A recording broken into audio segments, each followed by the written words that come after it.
और इस बीच एक बड़ी खबर मध्य प्रदेश की सियासत से जुड़ी ये खबर आ रही है। पूर्व मंत्री दीपक जोशी की बीजेपी में वापसी हो सकती है। दरअसल पूर्व विधायक अरुणोदय चौबे भी बीजेपी में शामिल हो सकते हैं। पूर्व विधायक शिवदयाल बागड़ी भी बीजेपी में शामिल होंगे, जानकारी मिल रही। इस वक्त की बड़ी खबर आपको बता दें, पूर्व मंत्री, पूर्व विधायक सभी भारतीय जनता पार्टी की ओर अग्रसर होते दिखाई दे रहे हैं। शिवदयाल बागड़ी भी बीजेपी में शामिल हो सकते हैं। मध्य प्रदेश की सियासत से जुड़ी बड़ी खबर बताते चले हैं। लोकसभा चुनाव के मद्देनजर एक बड़ी ये मनोवैज्ञानिक बढ़त भारतीय जनता पार्टी के लिए हो सकती है। इससे पहले भी कांग्रेस के कई नेताओं ने भारतीय जनता पार्टी ज्वाइन की है और ऐसे में बीजेपी के कुछ पूर्व नेता वापस बीजेपी में आ सकते हैं, इसकी जानकारी मिल रही है। अभी फिलहाल आपको बता दें कि पूर्व विधायक अरुणोदय चौबे भी भारतीय जनता पार्टी ज्वाइन कर सकते हैं। मध्य प्रदेश की राजनीति में हर दिन नया मोड़ आ रहा है, उठा पटक है और खींचतान भी। बहरहाल इस बीच एक बड़ी जानकारी आपको दे दें कि भारतीय जनता पार्टी में कई और बड़े चेहरे शामिल हो सकते हैं, कुछ की वापसी हो सकती है। वासु चौरे हमारे सहयोगी इस वक्त हमारे साथ मौजूद हैं, उनसे बात करेंगे। वासु, अभी जिस तरह से लोकसभा चुनाव की तैयारी चल रही है, ऐसे में बीजेपी ज्वाइन करने वालों की तो लंबी कतार लगी है। कुछ पहले बीजेपी में रहे थे तो कुछ कांग्रेस पार्टी से भी आ रहे हैं।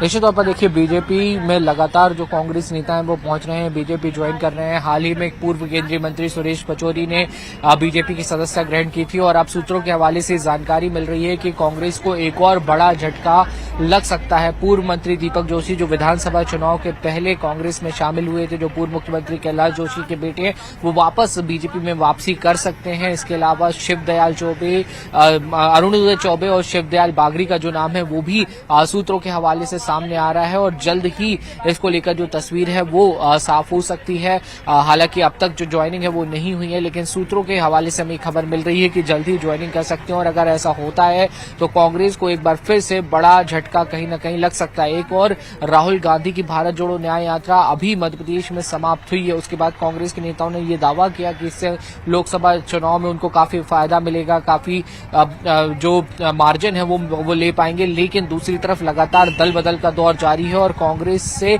लगातार जो नेता हैं वो बीजेपी का रुख करते हुए नजर आ रहे हैं। तो आज अगर एक बार फिर से जो पूर्व विधायक हैं, पूर्व मंत्री हैं, वो बीजेपी में शामिल होते हैं तो कहीं ना कहीं कांग्रेस के लिए जो चिंताएं हैं वो बढ़ सकती हैं और कांग्रेस के लिए मुसीबत का सबब ये दल बदल जो है वो फिलहाल बनता हुआ दिखाई दे रहा है। वैसे में कांग्रेस की जो नई टीम है, यानी कि जीतू पटवारी जिन्हें प्रदेश अध्यक्ष बनाया गया है, उमंग सिंह जो नेता प्रतिपक्ष की जिम्मेदारी निभा रहे हैं, कांग्रेस नई टीम के ऊपर भी कहीं ना कहीं ये दबाव रहेगा कि कैसे पार्टी को एकजुट रखा जाए। और इन सब के बीच कांग्रेस की जो प्रदेश कार्यकारिणी भंग हुई है उसका दोबारा गठन अब तक नहीं हो पा रहा है। अब तक कांग्रेस मध्य प्रदेश के प्रत्याशियों की सूची जारी नहीं कर पाई है। तो ये तमाम सारी जो बातें हैं ये कहीं ना कहीं कांग्रेस के लिए एक चुनौती के तौर पर नजर आ रही है और अब देखना होगा कि आलाकमान इस दल बदल से किस तरह से डील करता है। जी वासु, मैं लौटूंगा आपके पास। हमारे साथ पंकज चतुर्वेदी जी जुड़ गए हैं। पंकज जी, बहुत स्वागत है न्यूज 18 मध्य प्रदेश छत्तीसगढ़ पर। भारतीय जनता पार्टी लोकसभा चुनाव से पहले कुनबा लगातार बढ़ा रही है सर, जिम्मेदारियां भी तय होंगी इन आने वाले नेताओं की। चर्चा है कि पूर्व मंत्री दीपक जोशी, अरुणोदय चौबे, शिवदयाल बागड़ी भी बीजेपी में आ रहे हैं। सर, क्या ये खबर पक्की है?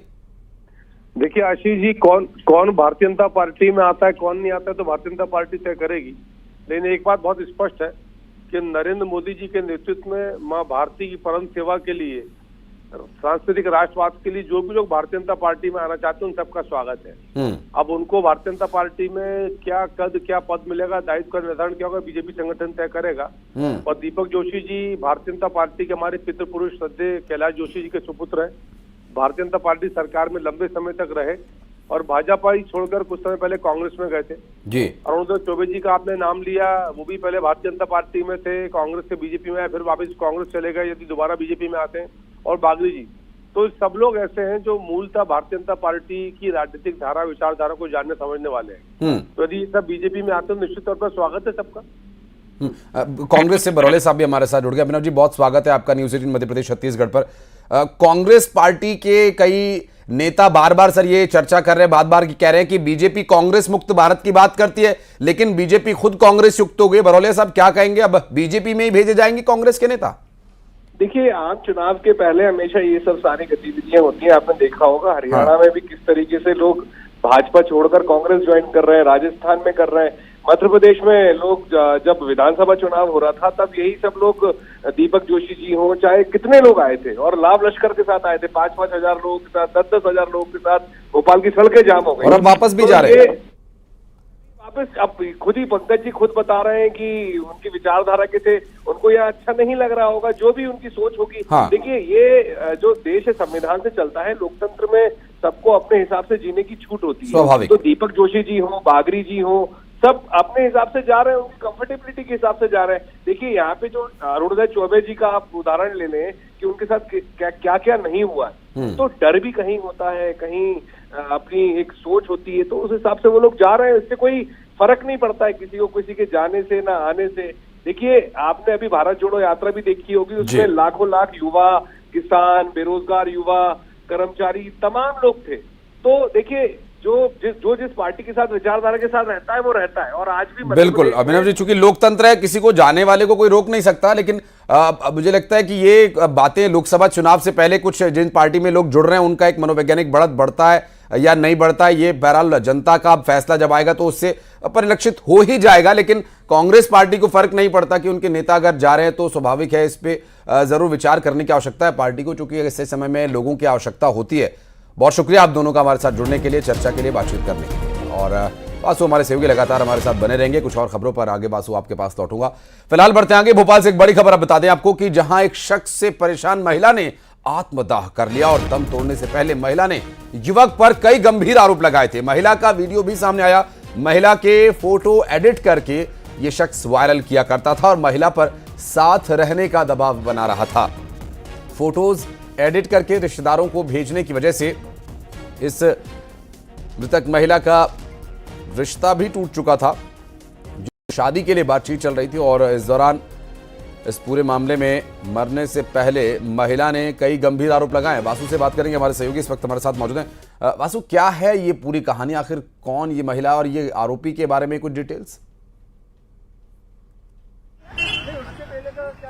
बिल्कुल आशीष, देखिए बहुत ही सनसनीखेज मामला भोपाल से सामने आए हैं, जहां पर साफ तौर पर ये साबित होता है कि कोई एक शख्स किसी को कितना प्रताड़ित कर सकता है। और ये पूरी घटनाक्रम हम जान लेते हैं। हमारे साथ आशिया का परिवार मौजूद है, उनकी माँ इस वक्त हमारे साथ हैं, सीधे उन्हीं से हम बात करते हैं। आप ये बताइए कि कैसे ये पूरा घटनाक्रम हुआ, क्या वजह थी कि आशिया को इतना बड़ा कदम उठाना पड़ा? देखिए आसिया किसी से प्रेम करने लगी थी, मतलब जो शादी का रिश्ता चल रहा था उससे वो ज्यादा ही घुल मिल गई थी। वैसे वो घर तो नहीं आता था, मोबाइल पे ही बात होती थी। और जो सुनील इसका दोस्त था, सुनील ने देखा कि इसकी शादी शादी की बात चल रही है, तो सुनील है ना अनशन फोटो को डालने लगा उससे, तो ये उसको तंग करता था। इसकी आईडी हैक कर ली थी उसने। और दूसरी बात ये है कि इसका रिश्ता जो शयाद से लगा था, सऊदी अरब में लड़का है, तो वो पहली बात तो ये कि इसको लाइव वो नहीं करना चाहिए था मोबाइल, अगर वो डाल भी दिया मैसेज तो इसको देखना नहीं चाहिए था। मगर ये क्या है कि बीच में लड़की फुटबॉल बन गई, ये दोनों आपसी में, मतलब वो इसको कर दिया, वो इसको कर दिया, इसको तंग कर दिया। तो कार्रवाई कायदे में दोनों पे ही होना चाहिए। दोनों आरोपी हैं उसकी साइबर क्राइम में इन्होंने पहले दिया। आशिया ने कभी शिकायत की आपसे क्योंकि वो कोई परेशान उनको कर रहा है? वो क्या नाम है उस युवक का जो परेशान करता था? सुनील हाँ, सुनील नाम है, सुनील लोधी। तो पुलिस में शिकायत की थी आपने? जी पुलिस में शिकायत की थी, उधर गई थी, क्या नाम बता? हाँ जी। हाँ, तो उधर से कोई एक्शन नहीं लिया गया। एक बार नहीं, वो 2-2 3-3 बार गई, लेकिन कोई भी एक्शन नहीं लिया गया। और ये दोनों ही उसको वो कहे कि तुम उससे शादी मत करो, उससे बात मत करो। और ये कहता था ये फोटो डाल रहा है तो मैं तुमसे शादी नहीं करूंगा, ना मैं ब्लैकमेल कर। दोनों ही मतलब हमारे तो अब कहना कि दोनों को ही सजा बराबर की मिलनी चाहिए। वासु, बात करने की कोशिश कीजिएगा कि अब क्या न्याय के लिए वो प्रयास करेंगे। बहुत शुक्रिया फिलहाल आपका बातचीत करने के लिए, और आगे बढ़ते हैं, फटाफट अंदाज में खबरें जारी रखेंगे।